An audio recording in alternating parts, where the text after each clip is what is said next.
नमस्कार, बहुत स्वागत है आपका। हर खबर देख रहे हैं आप और मैं हूं आपके साथ शाहनवाज मिर्जा। नूह के पंचगवा में अवैध खनन माफियाओं ने डीएसपी सुरेंद्र सिंह बिश्नोई की हत्या कर दी और खनन माफियाओं ने डीएसपी पर डंपर तक चढ़ाया और उनकी मौके पर ही मौत हो गई। जानकारी के अनुसार एक सूचना पर खनन रोकने के लिए डीएसपी सुरेंद्र सिंह पहुंचे। जब अवैध पत्थर से भरे ट्रक को रोकने की कोशिश की तो खनन माफियाओं के आदमियों ने डीएसपी के ऊपर डंपर चढ़ा दिया और उनकी मौके पर मौत हुई। डीएसपी गाड़ी के पास में उस वक्त खड़े हुए थे और इसी दौरान एक 30 गति डंपर ने उन्हें सीधे टक्कर मारी और उनकी मौके पर ही मौत हो गई। आपको बताएं कि इस साल सुरेंद्र सिंह रिटायर्ड होने वाले थे और इसके बाद लगातार गवर्नमेंट और विपक्ष जो है वो सक्रिय भूमिका निभाता हुआ नजर आ रहा है।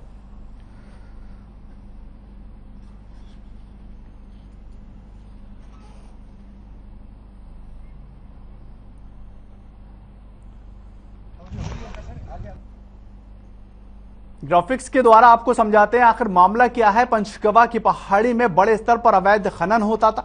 मामले की जानकारी मिली और पुलिस के साथ डीएसपी मौके पर पहुंचे। DSP Surendra Singh police team के साथ पहाड़ के ऊपर रेड मारने के लिए पहुंचे और उन्होंने मौके पर खनन कर रहे माफियाओं को रोकने का प्रयास भी किया था। खनन माफियाओं ने डीएसपी पर पत्थरों से भरा डंपर चढ़ा दिया और उसके बाद डीएसपी सुरेंद्र सिंह अपनी सरकारी गाड़ी के पास उस वक्त वो खड़े थे और वो तमाम नजारा देखते हुए नजर आ रहे थे। डंपर की टक्कर से डीएसपी सुरेंद्र सिंह नीचे गिर गए और नीचे गिरने के बाद सुरेंद्र सिंह जो हैं वो मौत के घाट उनको उतार दिया गया और डंपर उनके ऊपर से गुजरा। वारदात मंगलवार दोपहर करीब 12:15 बजे के आसपास की बताई जा रही है और ये पूरा मामला है। डीएसपी सुरेंद्र सिंह हिसार जिले के गांव के सारगांवपुर के रहने वाले थे और 12 अप्रैल 1994 को वो हरियाणा पुलिस में एएसआई के पद पे तैनात हुए। अपनी मेहनत के बदौलत डीएसपी के पद तक वो पहुंचे थे। 31 अक्टूबर को पुलिस से उनकी सेवानिवृत्त यानी कि रिटायरमेंट होना था और उससे पहले ही अवैध खनन माफियाओं ने उनके ऊपर डंपर चढ़ा दिया।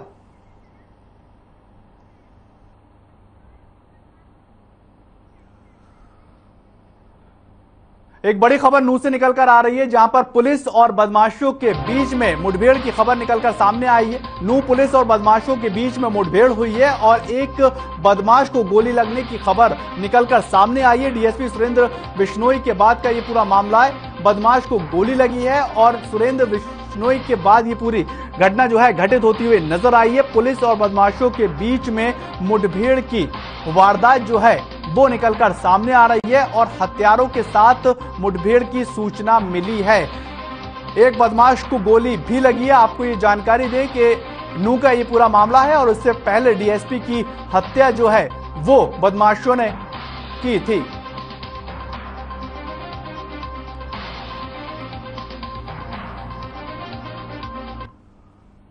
उधर डीएसपी की हत्या से उनके पूरे परिवार के अंदर शोक का माहौल बना हुआ है और सुरेंद्र के भाई ने यह भी बताया है कि सुबह से ही उनसे बात हुई थी। परिवार के लोग और भाई से बातचीत करते हुए वो नजर आए थे और उन्हें छुट्टी नहीं मिल रही थी। वो कह रहे थे कि जैसे ही उन्हें छुट्टी मिलेगी वो घर जरूर आएंगे, लेकिन उनकी मौत की खबर आने से पूरा परिवार जो है वो सदमे में पहुंच गया है।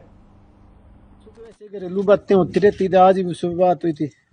पारिवारिक बात तो होती रहती थी हमारी। बाकी ऐसी को आने जाने भी पीछे पोते बीमार थे, जब भाई साहब 2 दिन छुट्टी एसपी साहब से लेके आए थे, एडमिट था पोता, तो उसके बाद में फिर चले गए। फिर इस वीक तो शायद मैं नहीं आऊँगा क्योंकि दिक्कत होती दूर छुट्टी की। अगली वीक लिखूंगा, क्या पता भगवान को क्या मंजूर। रिटायरमेंट इसी साल। इस पूरे मामले पर सीएम मनोहर लाल ने प्रतिक्रिया देते हुए सख्त कार्रवाई करने की बात कही है और साथ ही डीएसपी के परिवार को 1 करोड़ रुपए की सहायता राशि और परिवार के सदस्यों को सरकारी नौकरी देने का ऐलान भी किया गया है और जो संभव मदद सरकार परिवार को करेगी, इस बात का आश्वासन भी सरकार देती हुई नजर आ रही है।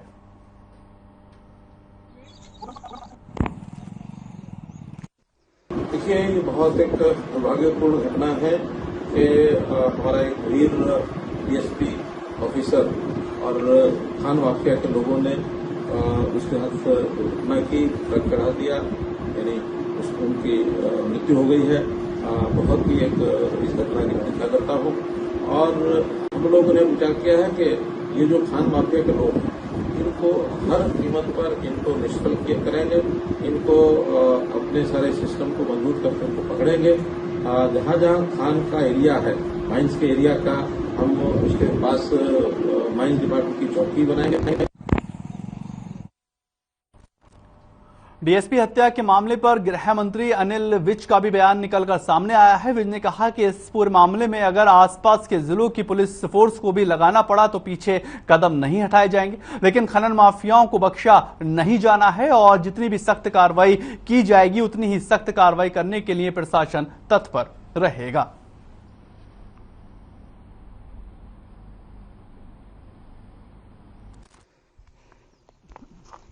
बिल्कुल सख्त कार्रवाई करने के मैंने आदेश जारी कर दिए हैं, चाहे जितनी भी पुलिस लगानी पड़े, जितनी भी फोर्स बुलानी पड़े, आसपास के जिलों की बुलानी पड़े, हम पूरी कार्रवाई करेंगे और किसी को भी हम बख्शेंगे नहीं। तो वहीं मामले में मंत्री मूलचंद शर्मा का यह कहना है कि सरकार अवैध खनन और माफियाओं पर लगातार लगाम लगा रही है। जिन्होंने इस वारदात को अंजाम दिया वो माफिया नहीं, चोर हैं और जिन पर सख्त कार्रवाई की जानी चाहिए और सलाखों के पीछे उनको भेजना चाहिए। सबसे बड़ी दुखद घटना है सुरेंद्र बिश्नोई डीएसपी जो हमारे तावड़ू में थे और जिस तरह से डंपर से उनको मौत के घाट उतारा है। मैं इसके लिए परिवार के लिए सरकार की तरफ से भी इस दुखद घटना पर मैं शोक प्रकट करता हूं और इस तरह के जो भी माफिया हैं हमने इनके खिलाफ कार्रवाई करी है। सैकड़ों एफआईआर इनके खिलाफ दर्ज हुई है और इनके खिलाफ करोड़ों रुपयों के ऐसे जो चोर हैं, डंपर जेसीबी करते हैं, इनका एनजीटी के तहत मुकदमे भी हमने दर्ज करे हैं और हमने टीम लगा के, पुलिस की टीम लगा के रात को दिन में भी हमने कार्रवाई करी है। इन लोग माफिया नहीं, चोर उचक्के लोग हैं और चोर उचक्के लोग डंपर भर के चला वहां से भर के बेच जाते हैं। डीएसपी की हत्या के मामले में विपक्ष भी लगातार बयान देता हुआ नजर आ रहा है और प्रदेश में सुरक्षा व्यवस्था को लेकर सरकार को घेरना शुरू कर दिया। नेता प्रतिपक्ष भूपेंद्र सिंह हुड्डा और कांग्रेस प्रदेश अध्यक्ष उदयभान और कांग्रेस के प्रवक्ता रणदीप सुरजेवाला ने कहा कि खनन माफियाओं को सरकार का संरक्षण मिला हुआ है और वो लगातार इस तरह के प्रयास करते रहते हैं। जो हुआ है वो बड़ा शर्मनाक हुआ है।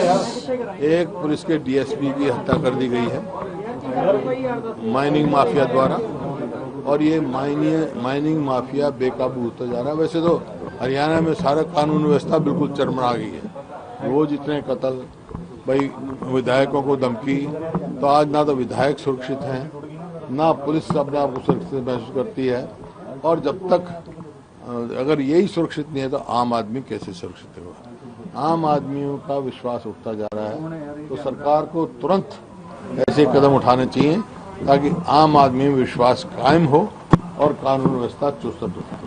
ये बहुत ही दुखद खबर है कि एक डीएसपी रैंक का अधिकारी को जिस तरह से डंपर के साथ जिस तरह से उसको बुलडोज किया गया है, उसको बेरहमी के साथ में कुचला गया है, उससे ये सीधा स्पष्ट जाहिर है कि अवैध खनन के जो माफियाओं का किस तरह से राजनीति में और उनका दखल है। और इससे मैं समझता हूं कि सीधे जो इसके तार हैं वो राजनीतिक नेताओं से, सरकार के अधिकारियों से, इस सरकार के विधायक और मंत्रियों से जुड़े हुए हैं। को जिस तरह से बुलडोज किया है वो एक बहुत ही ये दर्शाता है कि भाई उनके हौसले कितने बड़े हुए हैं खनन माफियाओं के, और इसका बगैर सरकार के मिली भगत के ऐसा हो नहीं सकता। डॉक्टर साहब के माइनिंग माफिया यमुनानगर से लेकर नूह और मेवात तक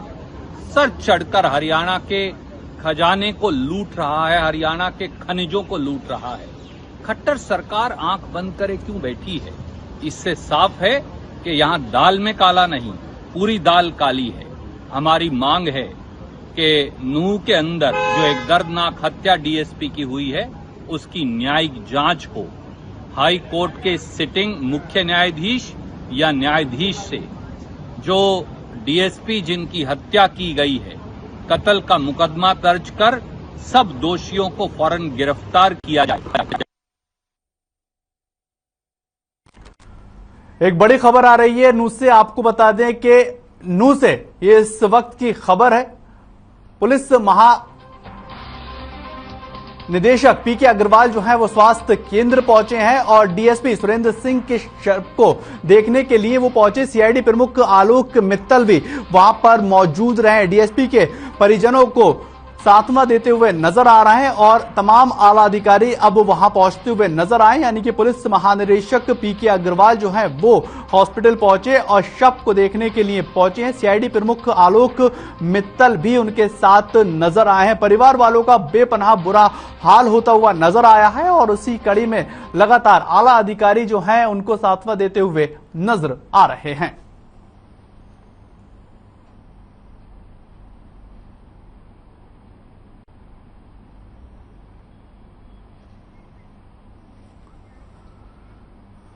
तो उधर अभय चौटाला ने भी सरकार को डीएसपी की हत्या के मामले पर घेरा है और उन्होंने कहा कि लगातार जो हत्याएं हो रही हैं उसको सरकार रोके और अभय चौटाला ने सरकार के ऊपर निशाना साधा। उन्होंने कहा कि सुरक्षा व्यवस्था लाचार होती हुई नजर आ रही है और सुरक्षा व्यवस्था को लेकर सरकार ठोस कदम उठाती नजर आनी चाहिए।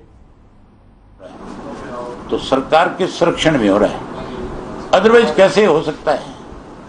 जब एक खनन की पूरी टीम है, वहाँ डीसी बैठा है, एसपी बैठा है, हर जिले के अंदर है, वहाँ पुलिस फोर्स है, सब कुछ है, क्या वो अंधे हैं? क्या उनको पता नहीं है अभी क्या हो रहा है? ये सारा का सारा काम जो है, ये कारोबार जो है सरकार स्वयं करवा रही है। ये इसके लिए सरकार जिम्मेवार है। जो आज डीएसपी जिसकी मौत हुई है उसकी खनन माफिया ने नहीं, सरकार ने उसको मरवाया। डीएसपी की हत्या के मामले में पुलिस और प्रशासन भी एक्टिव मूड में आ चुकी है और एडीजीपी संदीप खिरवार ने एक बयान देते हुए कहा कि नूह मामले में मुकदमा दर्ज भी कर लिया गया, जल्दी आरोपियों की गिरफ्तारी हो सकती है और मामले में कुछ जानकारियां मिल चुकी जिस पर कार्रवाई लगातार की जा रही है और आगे जो भी अपडेट होगा वो आला अधिकारी जो है लोगों से और प्रेस से साझा करते हुए नजर आएंगे। काफी अच्छे सब्सटैंशियल क्लूज हैं। मैं आपके साथ अभी फॉर ऑब्वियस रीजन शेयर नहीं कर सकता, लेकिन मैं आशा करता हूं कि आपको हम बहुत जल्दी एक अच्छा रिजल्ट दिखाएंगे। हमारे पास कुछ एक प्रिलिमिनरी लिस्ट ऑफ सस्पेक्ट्स है, तो एक बार हमारे अगर we are able to catch them which hopefully should be very soon, then हम आपको पूरी घटना किस प्रकार से हुई आपके साथ हम उधर सुप्रीम कोर्ट ने भारतीय जनता पार्टी की पूर्व प्रवक्ता नुपुर शर्मा को बड़ी राहत देते हुए 10 अगस्त तक उनकी गिरफ्तारी पर रोक लगा दी है और सुप्रीम कोर्ट ने यह निर्देश दिया है कि पैगंबर मोहम्मद पर टिप्पणी को लेकर दर्ज की गई एफआईआर पर नुपुर शर्मा के खिलाफ कोई भी दंडात्मक कदम न उठाया जाए। कोर्ट ने यह भी आदेश दिया है कि भविष्य में दर्ज की जाने वाली एफआईआर के संबंध में दिया गया है और इससे पहले कोर्ट के सामने नुपुर के वकील ने पाकिस्तान से जान के खतरे की बात कहते हुए कोर्ट से संरक्षण की मांग की थी। वरिष्ठ वकील मनिंदर सिंह ने कहा कि पिछले आदेश के बाद कुछ महत्वपूर्ण घटनाक्रम हुए हैं और याचिकाकर्ताओं की जान को गंभीर खतरा बताया गया है और साथ ही साथ उनको सिक्योरिटी प्रोवाइड करवाई जाए और कोर्ट के सामने तमाम तथ्य जो हैं वो वकील रखते हुए भी नजर आए हैं।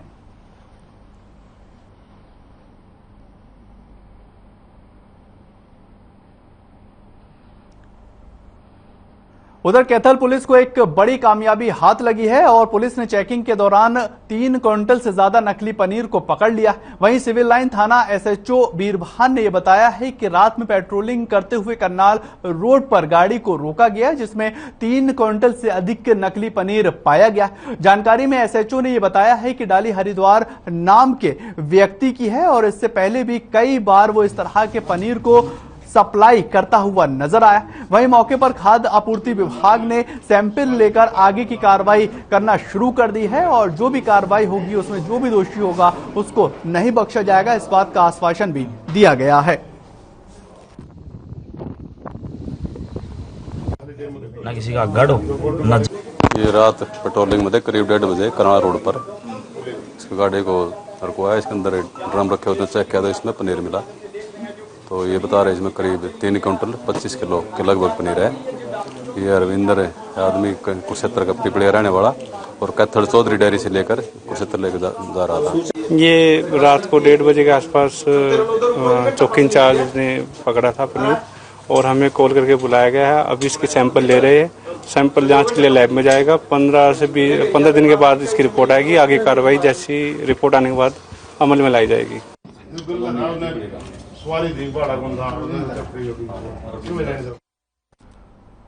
तो वहीं भिवानी में सीएम फ्लाइंग ने गुप्त सूचना के आधार पर रेड मारी है और रेड की टीम में को 740 अवैध सिलेंडर भी मिले हैं, जिसमें से 400 सिलेंडर भरे हुए पाए गए। टीम ने मौके पर 2 युवकों को भी पकड़ा है और उनसे पूछताछ लगातार चल रही। सीएम फ्लाइंग को गुप्त सूचना मिली थी कि नए बस स्टैंड के निकट एक गोदाम में भारी मात्रा के अंदर सिलेंडर हैं जो कभी भी फट सकते हैं और भारी नुकसान की घटना जो है वहां पे घटित हो सकती है। और टीम ने इसकी सूचना डीएफएससी विभाग को दी थी और भिवानी के डीएफएससी विभाग ने एएफएसओ मुकेश कुमार के साथ आए और उनके साथ सीएम फ्लाइंग की टीम ने गोदाम पर छापा मारा है और सिलेंडरों को कब्जे में लेकर आगे की कार्रवाई करते हुए भी नजर आ रहे हैं।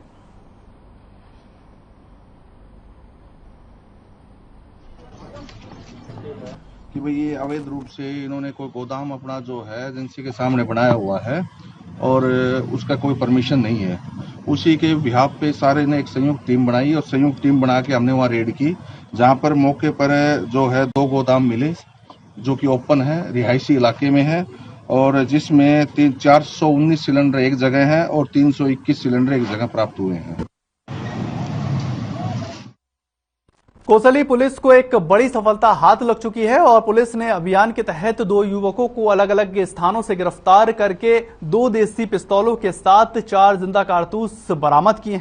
जांचकर्ताओं को सूचना मिली है कि एक युवक नठेरा रोड पर एक वाटिका के पास खड़ा था जिसके पास से अवैध हथियार जो है बरामद हुए, जिसकी सूचना पुलिस को तुरंत दे दी गई और इसके बाद पुलिस टीम ने मौके पर गश्त शुरू कर दी। गश्त के दौरान आरोपी पुलिस को देखकर भागने लगे थे और पुलिस कर्मियों ने शक हुआ और वहां पर पहुंचकर उनको गिरफ्तार कर लिया। आरोपियों की तलाशी लेने के बाद यह पता चला कि उनके पास से एक देसी पिस्तौल बरामद की गई है और पुलिस अब गिरफ्तार करके दोषियों के साथ आगे की कार्रवाई करती नजर आ रही है।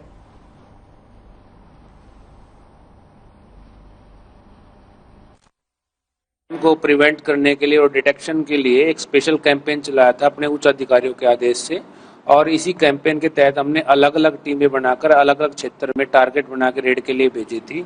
इस दौरान हमने 2 व्यक्तियों को गिरफ्तार किया अलग अलग जगह से, जिसमें एक लड़का विजेंदर है जिसके हमने कब्जे से एक पिस्टल को बरामद किया है और एक लड़का दीपक है जिससे एक पिस्टल और 4 राउंड बरामद हुए हैं। इसके अलावा भी हमने एक एनडीपीएस के तहत कार्रवाई करते हुए कल 94 ग्राम गांजा को पकड़ा है। तो वहीं बहादुरगढ़ में बिजली विभाग के एसडीओ सब R1 के खिलाफ बिजली कर्मचारियों ने बिगुल बजा दिया है और विभाग के कर्मचारियों का यह आरोप है कि एसडीईओ कर्मचारियों की बेवजह परेशान करते हुए नजर आते हैं। सोलहदा पावर हाउस में सरकारी फोन नहीं लगवाया गया है और कर्मचारियों को मेंटेनेंस के लिए सामान भी नहीं दिया जाता। कुछ बिजली कर्मचारियों ने आरोप यह भी लगाया है कि उनकी एसीआर और एसीपी का काम में एसडीईओ लटका रहे हैं और कर्मचारियों ने एसडीओ के दफ्तर के बाहर जमकर नारेबाजी भी की। कर्मचारियों ने अपनी भड़ास एसडीओ के खिलाफ नारे में निकाली है और एक्सीएनएल को भी एसडीओ की शिकायत की गई है और साथ ही साथ आगे की कार्रवाई की बात भी की जा रही है।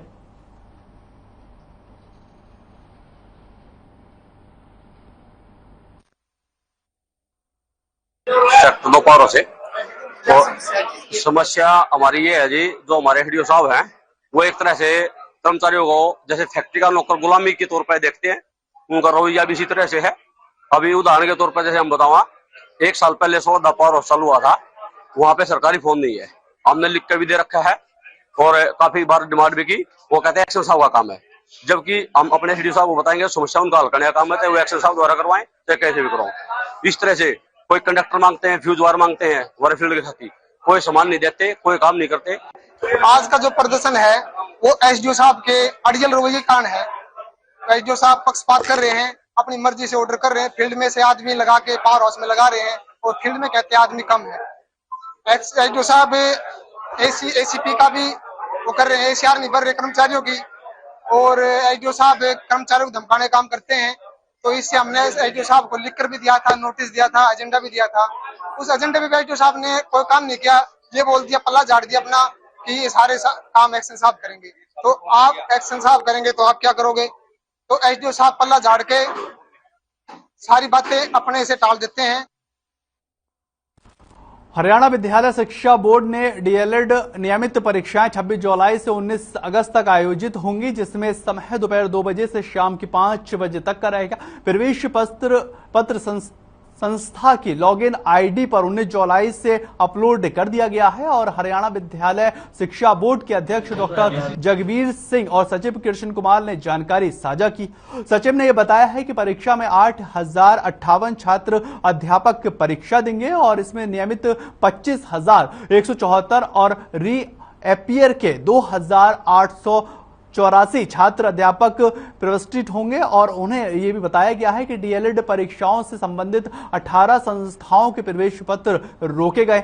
बोर्ड चेयरमैन और सचिव ने यह जानकारी दी है कि परीक्षाओं को शुचिता, विश्वसनीयता और गरिमा बनाए रखने के लिए बोर्ड की ओर से व्यापक पैमाने पर कड़े इंतजाम किए गए हैं और परीक्षा केंद्रों के निरीक्षण के लिए 51 उड़न दस्तों का भी गठन किया गया है।